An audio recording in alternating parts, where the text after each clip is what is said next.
علی رسولہ الکریم اما بعد سنت فرعون ادا ہوئی ہے اسلام کے نام پر، جنت بڑھ رہی ہے یہاں بچوں کے قتل عام پر۔ صدرِ احتشام عظیم مرتبہ ساتھیوں، آج کا میرا موضوع سخن ہے یادگار شہداء۔ 16 دسمبر 2014، آج سے ٹھیک 9 سال پہلے میرا گزر ایک باغیچے سے ہوا۔ ہر طرف ٹھنڈی ٹھنڈی ہوائیں چل رہی تھی اور پرندے چہچہا رہے تھے کہ اچانک سے کچھ شرپسند عناصر نے وہ باغ تباہ و برباد کر دیا۔ یہ باغیچہ کوئی اور نہیں بلکہ پشاور کا عربی پبلک اسکول ہے۔ یہ باغیچہ، یہ گلیہ کوئی اور نہیں بلکہ اس اسکول میں تعلیم حاصل کرنے والے طالب علم تھے۔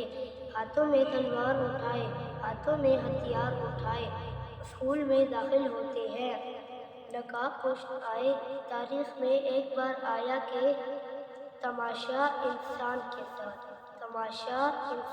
ساتھ کٹتا ہے شبیر کا سر نعرہ تکبیر کے ساتھ۔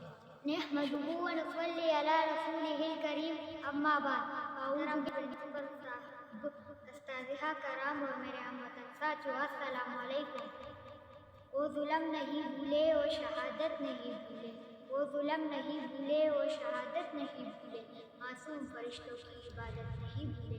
بارود کے شعلے اور تڑپتے ہوئے بچے، بارود کے شعلے اور تڑپتے ہوئے بچے، ہم لوگ ابھی تک وہ قیامت نہیں بھولے۔ جناب والا، آج مجھے جس موضوع پر لب کشائی کرنے کا موقع ملا ہے وہ ہے سانحۂ پشاور۔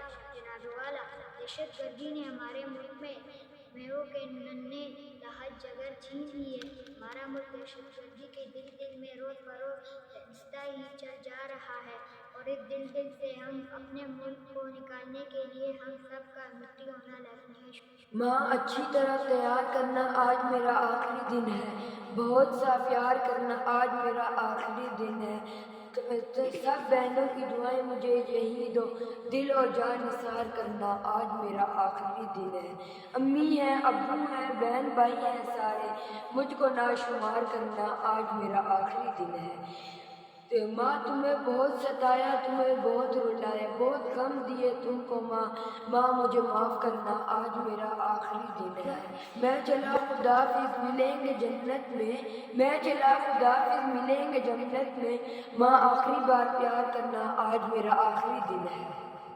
آج 16 دسمبر یہ سانحہ جو پشاور میں پیش آیا، مظلوم بچوں کی جانیں لی گئی، میں اس کے لیے ایک شعر کہنا چاہوں گا۔